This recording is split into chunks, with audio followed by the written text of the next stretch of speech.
Hello friends स्वागत जनाछि मु मोर YouTube channel take Kedar को। तो फ्रेंड्स आशा करछि आप माने समस्त भल थिबे एवं सुस्थ थिबे। तो फ्रेंड्स देखंतु आज रे वीडियो रे हम जल संपद विषय रे आप माने ओडिया रे किभଳି रचना लिखिबे से विषय रे आलोचना करिवा। जदि आप मानकु स्कूल रे जल संपद विषय रे ओडिया रचना लिखा पय कहिथांती ताहाले आप माने आज रे वीडियो को शेष पर्यंत निश्चित भाव देखंतु जहा द्वारा कि आप माने ए रचनाटी खूब सहज लिखि पारिबे। तो चलतु बिना डेरी नक आज भिडियो को आम बर्तमान स्टार्ट करवा। तो आपण मैंने किभଳି लिखे देखु प्रथम आपण मैंने हेडिंग दे दिंतु उपक्रम एवं ता तले लिखंतु जल विहुने सृष्टिनाश जल बहुले सृष्टिनाश। जल ही आमर जीवन अटे। जलर जीवर उत्पत्ति होता है। जीव शरीर समस्त प्रक्रिया प्रत्यक्ष बा परोक्ष भाव में जल उपर निर्भर करता है। जीवन बंचिबा जल बिना वास्तव में असंभव अटे। आम पृथ्वी को जलीय ग्रह कहुए कारण एठारे 3 भाग जल एवं गोटे भाग स्थल रही अछि। नेक्स्ट हेडिंग दे दिंतु उपकारिता एवं ता तले लिखंतु जल विभिन्न उपाय रे आमर उपकार करिथाए। जलर आवश्यकता समस्त प्राणी जगत पई खूब अधिक अटे। सकाळठू आरंभ करी राति रे सोइबा जाय जलर आवश्यकता रही थाए। खाद्य प्रस्तुति लुगापटा सफा गाधोइबा पीबा बासन कुसन सफा करिया पई जलर नित्यांत आवश्यकता रही अछि। कृषि कार्य पई जलर आवश्यकता खूब अधिक अटे। कल कारखाना रे जलर आवश्यकता रही। विद्युत शक्ति उत्पादन निमंते जल निहाती दरकार अटे। गृह निर्माण पशुपालन मत्स्य चाष आदि पई मध्ये जलर नित्यांत आवश्यकता रही। खाद्य न खाई मनीष बंची जाई पारे किंतु जल बिना बंचिबा कष्टसाध्य अटे। वास्तविक जलर उपकारिता आम प्राणी जगत पई अवनति अटे। नेक्स्ट हेडिंग दे दिंतु जलर अवस्थिति एवं ता तले लिखंतु आम ग्रह पृथ्वी एक जलीय ग्रह अटे। एठार प्राय 3/4 जल द्वारा आच्छादित अटे।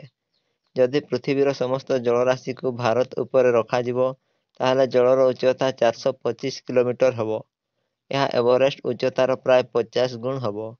सागर और महासागर मानकरे समस्त जलर प्राय 97% अछि। केते जल पर्वतर शिखर देश और अंटार्कटिका परी शीतल स्थान मानकरे शतकड़ा 2 भाग बरफ आकार रही अछि। अवशिष्ट प्राय 1% जल नदी और ह्रदरे वायुमंडल जलकणा रूप एवं भूतक जल भंडार रही। एते जल रही सत्वे आम पृथ्वी पृष्ठ रे मधुर जल परिमाण खूब कम परिमाण अटे जहाँ आम पानीय जल रूपे व्यवहार करिथाउ। नेक्स्ट हेडिंग दे दिंतु जलचक्र एवं ता तले लिखंतु जलचक्र पई प्राणी जगतर स्थिति रही। यह एक चिराचरित प्रक्रिया अटे। समुद्र जलरू लवण मरा जाए। लुण को समुद्र जलरू पृथक करी समुद्र जल को पानीय जल परिणत करने व्यय सापेक्ष अटे। जलचक्र जो सागर जल बाष्प आकार आकाश को जाए मेघ सृष्टि करे। मेघ वर्षा हो पुनश्च पृथ्वी को आसे। वर्षा जल किछि परिमाण माटी को भेद कर भूमि तले गच्छित हो रहे। किछि जल नदी मानकर प्रवाहित हो पुणी समुद्र को जाए। किछि जल मनीष व्यवहार करने पर बाष्प परिणत होता है। उद्भिदर पोषण प्रक्रिया माटी रे गच्छित थिबा जल द्वारा होता है। एहीपरि भाव जलर बाष्पीभवन और पुनश्च वर्षा हवा को जलचक्र बोली कहा जाए थाए। नेक्स्ट हेडिंग दे दिंतु जल संकटर कारण और निराकरण उपाय। जनसंख्या द्रुत गति वृद्धि हेबा जलर आवश्यकता अधिक हो जाउछि। द्रुत भाव में शहरीकरण द्वारा जलाशय ह्रास होउछि। अधिक रु अधिक स्थान गृह और रास्ता निर्माण द्वारा अधिक जल बोहीजिबा वृक्षर संख्या कमिबा भूतल जलर अधिक व्यवहार जल संकटर मुख्य कारण मान अटे।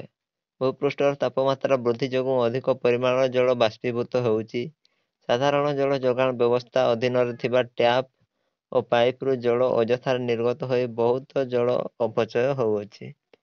कृषि क्षेत्र में आवश्यकता ठारू अधिक जलसेचन द्वारा जल नष्ट होता है। मनीष माने दैनंदिन कार्यावली दरकार ठारू अधिक जल व्यवहार करी मध्य जल संकट को टाणी आणुचंती। जल संकटर मुकाबिला मिलित भाव में करने को पड़िबो। व्यापक वृक्षरोपण प्रत्येक गृह वर्षा पानी को छात उपरू भूगर्भ को नेबा व्यवस्था बाध्यतामूलक करने दरकार। या सहित अजथार घरर टैप साधारण जल जोगाण व्यवस्था मानकर टैप खोला न रखिबा मध्य आवश्यकता रही अछि। भूगर्भस्थ जलर व्यवहार मध्य सीमित करने दरकार अटे ताहाले जल संकट को दूरीभूत करि हबो।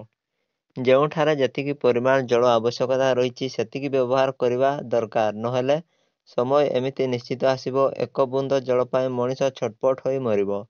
ତେଣୁ ଆମେ ସମସ୍ତେ ମିଳିମିଶି ଜଳର ଉପଯୁକ୍ତ ସଂରକ୍ଷଣ କରି ଜଳ ସଙ୍କଟକୁ ଅଟକାଇବାକୁ ଉଦ୍ୟମ କରିବା ଆବଶ୍ୟକ। ନେକ୍ସଟ ହେଡ଼ିଂ ଦେଇଦିଅନ୍ତୁ ଶେଷ କଥା ଏବଂ ତା ତଳେ ଲେଖନ୍ତୁ ଜଳ ଆମର ଜୀବନ ଅଟେ, ଏହା ଏକ ମୂଲ୍ୟବାନ ସମ୍ପଦ ଅଟେ। ସାରା ଜୀବଜଗତ ପାଇଁ ଏହାର ଉପଯୁକ୍ତ ବିନିଯୋଗ କରିବା ଆମ ସମସ୍ତଙ୍କର ମୁଖ୍ୟ ତଥା ପ୍ରଧାନ କର୍ତ୍ତବ୍ୟ ହେବା ଉଚିତ। ଧୀରେ ଧୀରେ ଭୂତଳ ଜଳର ପରିମାଣ କମିବାରେ ଲାଗିଛି, ଉପଯୁକ୍ତ ମାତ୍ରାରେ ବର୍ଷା ମଧ୍ୟ ହେଉନାହିଁ। ତେଣୁ ଏହାର ନିରାକରଣ ପାଇଁ ସଠିକ୍ ପଦକ୍ଷେପମାନ ଆମେ ନେବା ଉଚିତ। ଅଯଥାରେ ଜଳକୁ ଅପଚୟ ନ କରି ଏହାର ସଂରକ୍ଷଣ କରିବା ଦରକାର, ନହେଲେ ପୃଥିବୀବାସୀ ଘୋର ବିପଦର ସମ୍ମୁଖୀନ ହେବେ। ପୃଥିବୀରେ ପ୍ରତ୍ୟେକ ବର୍ଷ 22 ମାର୍ଚ୍ଚରେ ଆନ୍ତର୍ଜାତିକ ଜଳ ଦିବସ ପାଳନ କରାଯାଏ। ସଭିଙ୍କୁ ଜଳର ସଂରକ୍ଷଣ ପାଇଁ ସଚେତନ କରାଯାଉଛି। ତ ଫ୍ରେଣ୍ଡସ୍, ଏହା ଥିଲା ଜଳ ସମ୍ପଦ ବିଷୟରେ ଓଡ଼ିଆରେ ଏକ ରଚନା। ତ ଆଶା କରିବି ଆପଣମାନଙ୍କୁ ଏହି ରଚନାଟି ନିଶ୍ଚିତ ଭାବରେ ଭଲ ଲାଗିଥିବ। ଯଦି ରଚନାଟି ଭଲ ଲାଗିଥାଏ ତାହେଲେ ଭିଡ଼ିଓକୁ ଗୋଟେ ଲାଇକ୍ କରିଦେବେ ଏବଂ ଚ୍ୟାନେଲକୁ ଯଦି ନୂଆ ଆସିଥାନ୍ତି ତାହେଲେ ଚ୍ୟାନେଲଟିକୁ ନିଶ୍ଚିତ ଭାବରେ ସବସ୍କ୍ରାଇବ୍ କରିଦେବେ ଏବଂ ପାଖରେ ଥିବା ବେଲ୍ ଆଇକନଟିକୁ ଅନ୍ କରିଦେବେ। ଏବଂ ଯଦି ଆପଣଙ୍କର ଏହି ରଚନା ବ୍ୟତୀତ ଅନ୍ୟ କୌଣସି ରଚନା ଦରକାର ହେଉଥାଏ ତାହେଲେ ଏହି ଭିଡ଼ିଓର କମେଣ୍ଟ ସେକ୍ସନକୁ ଯିବେ ଏବଂ ସେଠାରେ ସେହି ରଚନାଟିର ନେମ୍ଟି ଆପଣମାନେ କମେଣ୍ଟ କରିଦେବେ। ମୁଁ ନେକ୍ସଟ ଭିଡ଼ିଓରେ ଆପଣମାନଙ୍କ ପାଇଁ ସେ ରଚନାଟି ନେଇକି ଆସିଯିବି। ତ ଦେଖାହବ ପରବର୍ତ୍ତୀ ଭିଡ଼ିଓରେ। ଆଜିର ଭିଡ଼ିଓଟାକୁ ଆମେ ଏଠାରେ ରଖିବା। ଜୟ ହିନ୍ଦ, ଜୟ ଭାରତ, ବନ୍ଦେ ମାତରମ୍।